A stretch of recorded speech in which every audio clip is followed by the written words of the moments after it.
Hubo un momento que en España y en otros países furgoneta era sinónimo de Citroën, porque esta historia arranca con el dos caballos, que en los años 50 y 60 en España eran parte del paisaje, y acaba en la actual Jumpy eléctrica. Pero entre medias hay muchas y muy buenas furgonetas: la Dian 6, la tipo H, el C15, la Berlingo, la Jumper y la Jumpy, entre otras. Bienvenidos a Garaje Hermético. Enciérrate con nosotros.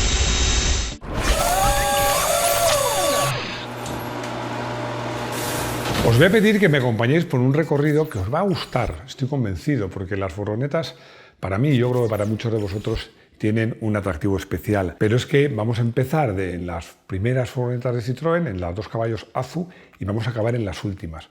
Pero es que además os quiero hacer una reflexión. Porque en esto de los coches míticos está claro que hay muchos mitos, coches de muchas campanillas, de mucho precio, coches que representan la excelencia, la exclusividad, las prestaciones y que tienen un precio por encima de la media. Está claro. Pero luego, esta frase que repito muchas veces, esa frase de todos los coches van al cielo, porque ¿qué coches han hecho más por nosotros, por la gente, por facilitar la vida a la gente? No son esos deportivos caros y de campanillas, no. Los coches utilitarios, en el máximo extensión del sentido de la palabra, los todoterreno y las furgonetas.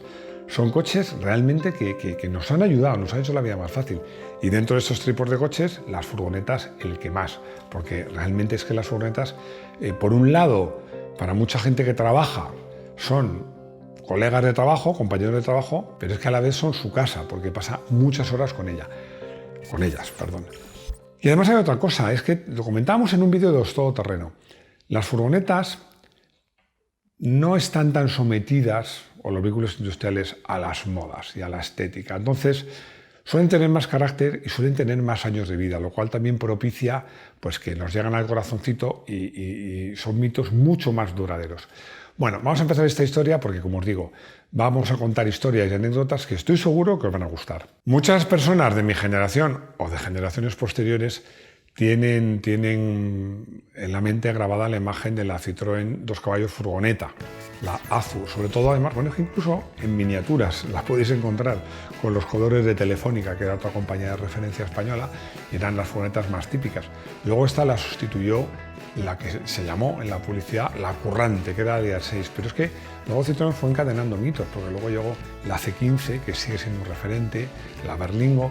Vamos a hacer un repaso de todas las furgonetas y, como os digo, espero contaros algún detalle interesante y alguna anécdota en cada una de ellas. Pero eso sí, no quería empezar sin antes comentaros algo que me llama la atención, porque como una marca que ha sido capaz de hacer coches como el Traction Avant, el DS, el CX, bueno, el SM, ha sido capaz de hacer furgonetas. Es algo que me resulta curioso, ¿no?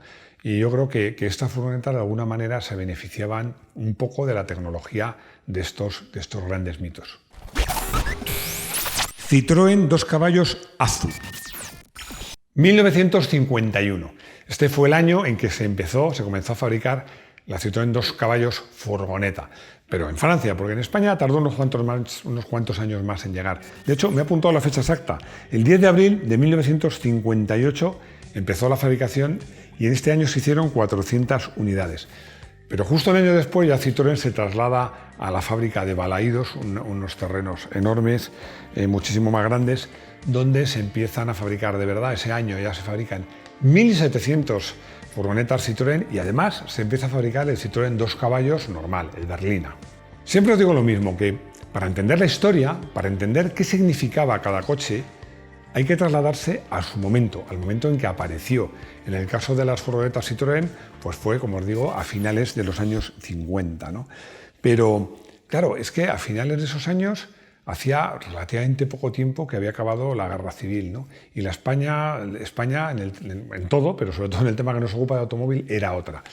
Como ya sabéis que en Garaje Hermético estamos sobrados de medios, hoy le he pedido al rodaje que nos traiga Rodrigo su máquina del tiempo, así que nos vamos a ir a esos años, nos vamos a ir a la España de mediados de los años 50.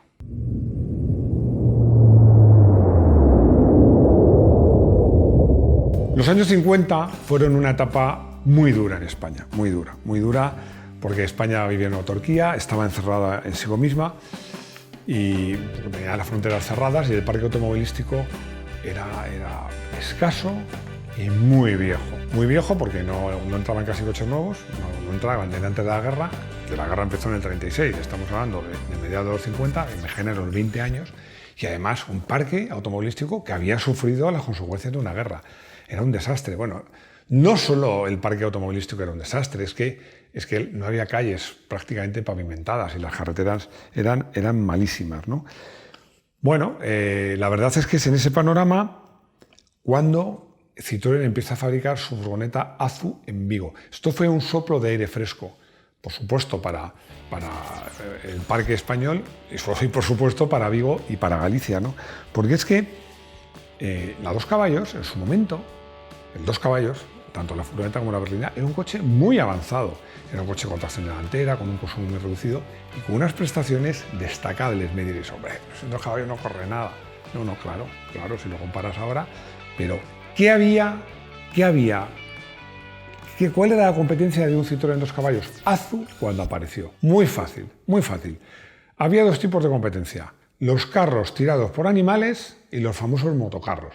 Bueno, no hace falta que os diga que los carros tirados por animales lo que podían llegar a correr, pero es que los motocarros, que eran una moto que se le cortaba, se le acoplaba una plataforma de carga, eran motores de 125 centímetros cúbicos que daban 5, 7, 8 caballos, pues claro, es que no pasaban de 40 o 50.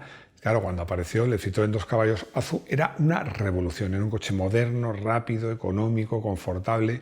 Bueno, esto, como os digo, fue un verdadero soplo de aire fresco.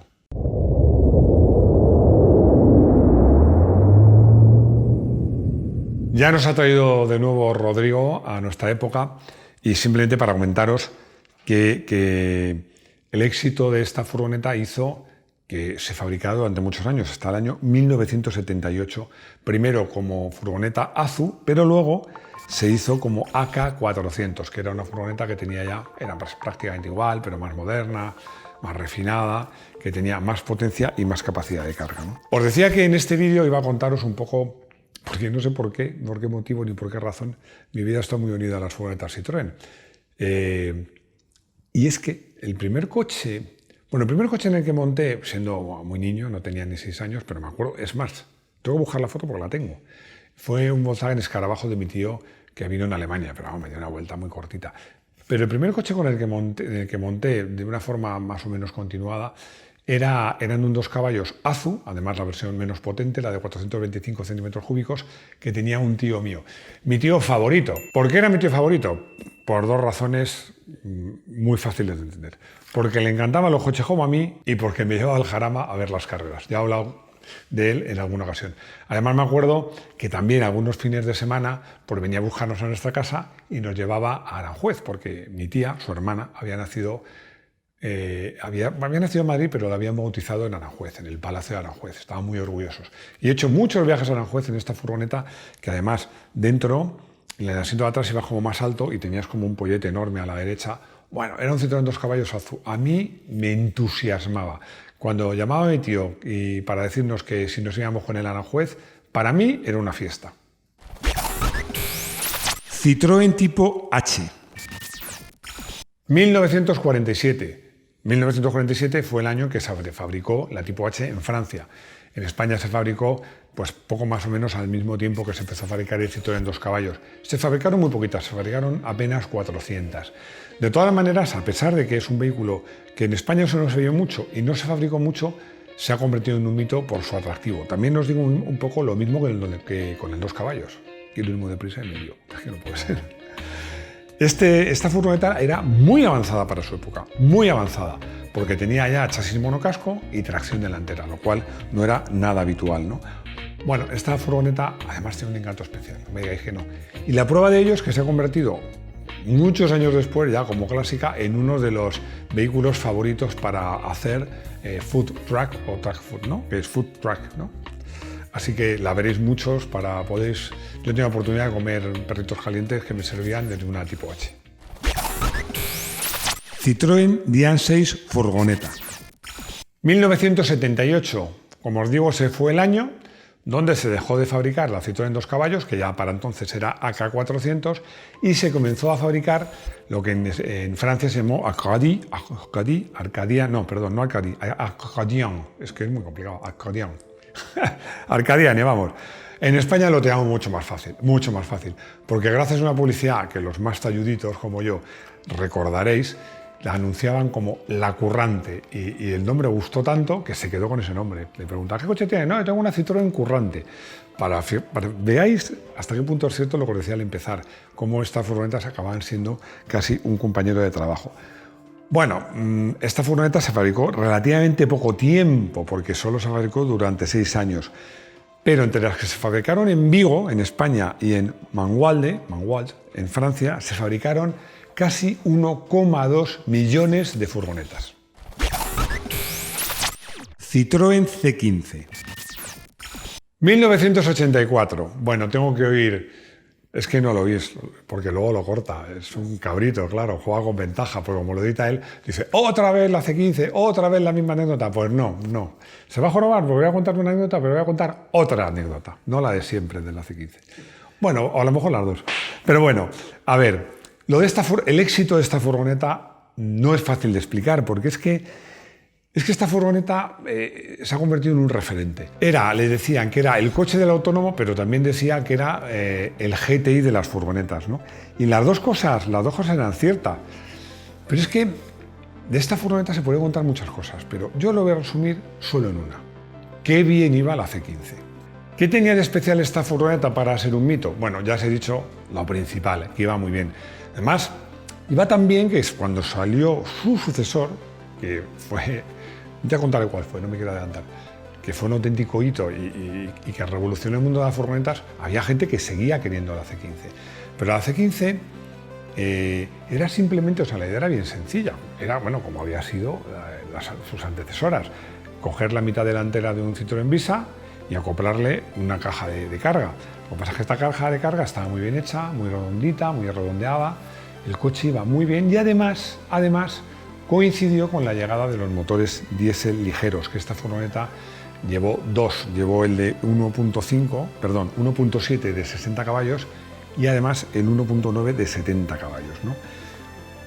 Esta furgoneta, bueno, la he conocido mucho y la tengo un cariño especial. La tengo un cariño especial porque siempre cuento la misma anécdota, que por eso se ría Rodrigo, porque la primera prueba que escribí en mi vida, bueno, no la primera prueba porque escribí alguna un poco para que vieran si podía ser probador o no, pero la primera prueba que se me publicó en mi vida fue la de la Citroën C15, y esa es la anécdota que dice de cargar la revista, ¿no?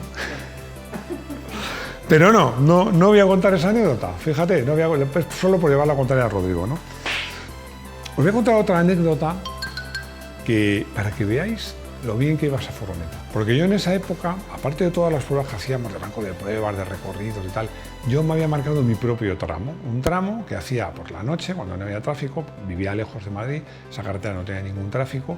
Me había marcado un tramo que tendría la ida y vuelta, en total serían 22 o 24 kilómetros, y lo cronometraba. Era muy variado, de curvas abiertas, cerradas, con una zona con baches, otra zona más lisa, y un poco me servía para tener mi propio ranking.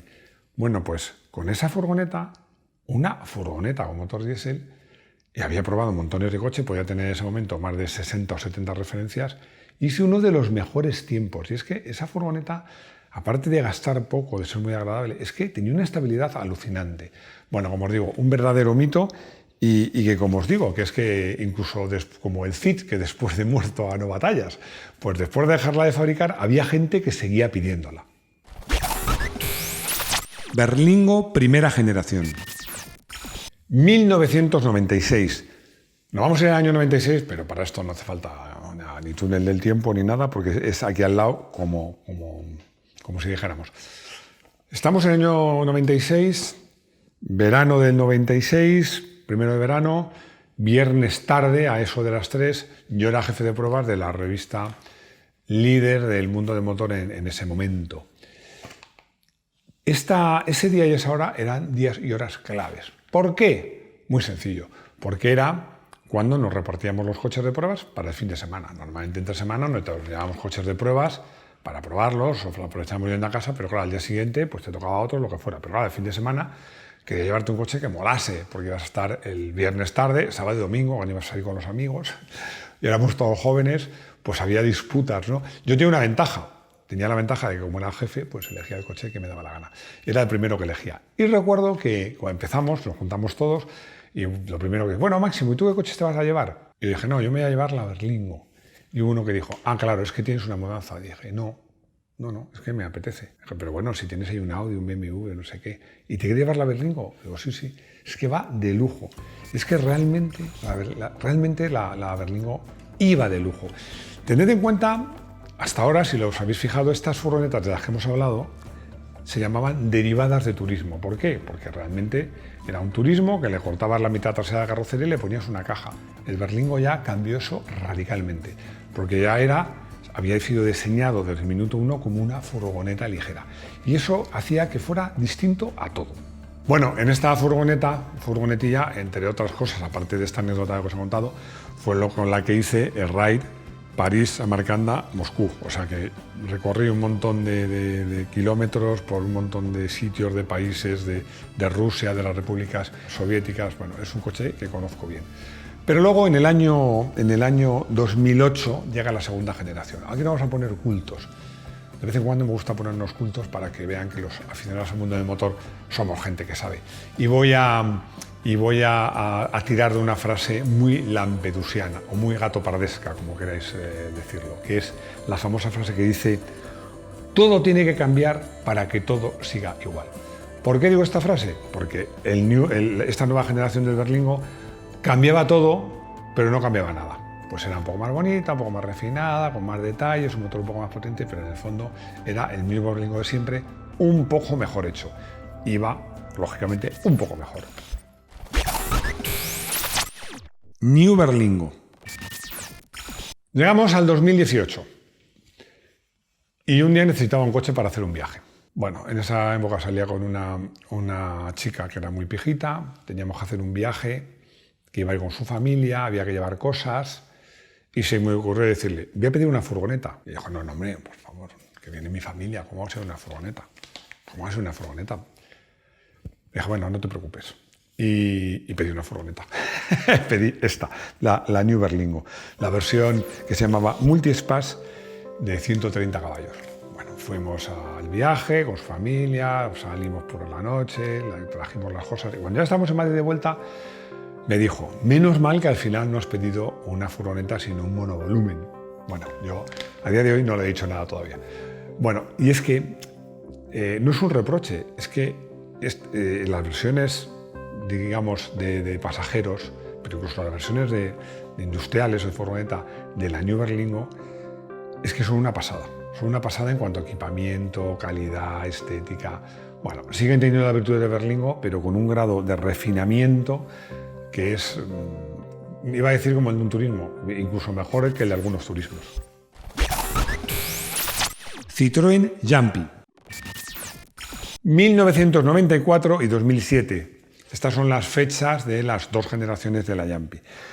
Bueno, vamos a ser honestos. La Jumpy es un vehículo, más bien es un vehículo industrial, ya es un poco más grande de tamaño. Nunca tuvo el atractivo o el mito que ha tenido el Berlingo, ¿no? Pero bueno, es que ya era un vehículo industrial mucho más destinado a los que buscaban un vehículo de trabajo que no aquellos que buscaban, lo que buscaban en las furgonetas o en los anteriores derivados, que eran que entre semana tenían un vehículo de trabajo y el fin de semana tenían un coche de ocio. Gran parte de esos inconvenientes se arregló con la segunda generación en 2007, que ya era mucho más bonita, más refinada, y sobre todo que ofrecía muchas distintas variedades de carrocerías, de mecánicas, incluso de acabados. Bueno, hasta tal punto, ya sabéis que no hemos hecho un vídeo de Citroën, hemos hecho varios de Citroën, porque es una marca que ya sabéis que la tengo cierta simpatía. Una marca muy innovadora y bueno, una de las innovaciones es que ha sido los primeros que han hecho un vehículo industrial, una furgoneta ligera eléctrica, la e-Jumpy. La verdad es que cuando pruebas una Jumpy te das cuenta de una cosa.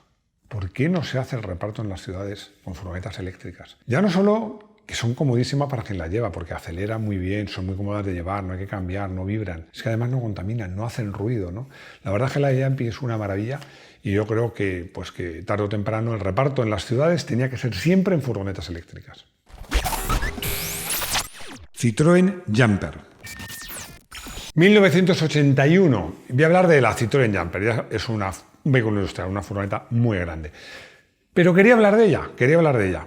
Y os preguntaréis que por qué. Muy fácil, porque tengo una. Porque cuando corrí el Campeonato de España de Enduro, pues me compré una porque era con la que iba a las pruebas, a los circuitos. Además me servía para cambiarme dentro, para llevar la moto. Bueno, tenía todo allí y la verdad es que me prestó un magnífico servicio. Y bueno, la tengo mucho cariño, la conservo. Tiene unos cuantos años, pero está muy bien. Gasta muy poco, va muy bien, corre. Me preguntaréis, ¿y cómo sabes que corre mucho? Yo voy a contar, no sé si llamarlo anécdota, pero yo soy bipolar o tripolar cuando conduzco, porque cuando conduzco una moto tengo un chip, cuando conduzco un coche, incluso dependiendo de la moto del coche cambio de chip, ¿no? Pero cuando conduzco un coche tengo un chip, pero cuando me subo a una furgoneta tan grande tengo otro. Es como el de un camión. Yo es que no corro en la furgoneta voy mirando el paisaje, oyendo música, charlando, a veces hasta cantando, pero no corro. No corro nunca o casi nunca. ¿Por qué? Porque os voy a decir que un día que iba a una carrera que me perdí, llegaba tarde, iba por una autopista de peaje y dije, es que no llego. La fui dando a fondo y yo que tengo además, la que tengo es la alta, bueno, no os voy a decir a qué velocidades llegué a ir porque es políticamente incorrecto, pero me sirvió para comprobar que a pesar de su tamaño, la Jumper corre que se las pela y aparte además tiene una estabilidad magnífica. Estoy encantado y desde luego espero que me acompañe muchos años. Bueno, y llegamos al final de este vídeo. Me he atrevido a hacer un vídeo de furgonetas. Tengo curiosidad por saber qué opináis. A mí las furgonetas me encantan. Si os gustan las furgonetas, puedo hacer un vídeo de las furgonetas más interesantes o más destacadas o con más carisma. Espero vuestros comentarios. Habéis visto en la cortinilla que pone máquina del día. ¿Por qué? Porque no es un coche, es una furgoneta. La furgoneta del día. Y he elegido a una Berlingo. He elegido una Berlingo porque he contado que me encantó, he contado que hice con ella un ride, pero lo que no he contado es que cuando corría en coche, en esa época tenía una X, pues iba a algunas carreras a circuitos próximos, iba a Albacete, por ejemplo. El coche de competición lo llevaba un camión y yo iba con una Berlingo que me prestaba la marca, que llevaba las herramientas para prestar, contratamos a un mecánico allí o a veces venía con nosotros. Íbamos a algunos circuitos cercanos, sobre todo a Albacete. Recuerdo una carrera que iba con la que era mi mujer entonces, pero a la vuelta le dije, mira, estoy agotado, porque es una carrera muy animada, hacía calor, estoy agotado, ¿no te importa conducir tú? Me dijo, no te preocupes. Bueno, la idea era descansar, pero no pude descansar porque la Berlingo esa iba de cine y corría un montón. Y es que iba picándose con todos los coches. O sea, es que no pude ni dormirme ni descansar porque es que era un pique constante y no hacía más repetir. ¿Qué va esta furgoneta? ¿Qué va esta furgoneta? Y estoy por decir, párate y la llevo yo, porque es que de verdad que es que así no hay forma de descansar. Pero bueno, de todo eso la culpa no la tenía la furgoneta. En el consultorio, Abel SG nos pregunta si es una buena alternativa una furgoneta de pasajeros, como le he hablado de la Nueva Berlingo o algo así. Bueno, yo creo que ya está contestado. Yo creo que son vehículos que son una alternativa muy interesante. Yo lo que os digo es que, bueno, si os pueden interesar, antes de hacer alguna compra, las veáis e incluso las probéis. Jimeno me pregunta una pregunta que me ha parecido interesante, que por qué se utilizaba la chapa ondulada en furgonetas y aviones. Bueno, pues por el mismo motivo. Era algo que era barato, simple y muy ligero. Una chapa ondulada no pesa mucho más que una chapa sin ondular, pero en cambio es mucho más rígida. Por ese motivo se utilizó en la aviación y luego pasó a utilizarse en furgonetas, incluso en algunos coches. Y llegamos al final de este vídeo, un vídeo un poco especial de furgonetas, a ver qué os ha parecido. No me voy a enrollar, espero vuestros comentarios, vuestros likes, que suscribáis, todo ese rollo de los vídeos, los vídeos, por favor, los podcasts de los lunes, las redes sociales. Y recordaros que si queréis ver vídeos de motos, los podéis ver en el garaje de Moto1 Pro, en el canal de YouTube de Moto1 Pro. Y nada más, deciros que espero veros de nuevo en nuestro garaje hermético. ¡Hasta pronto!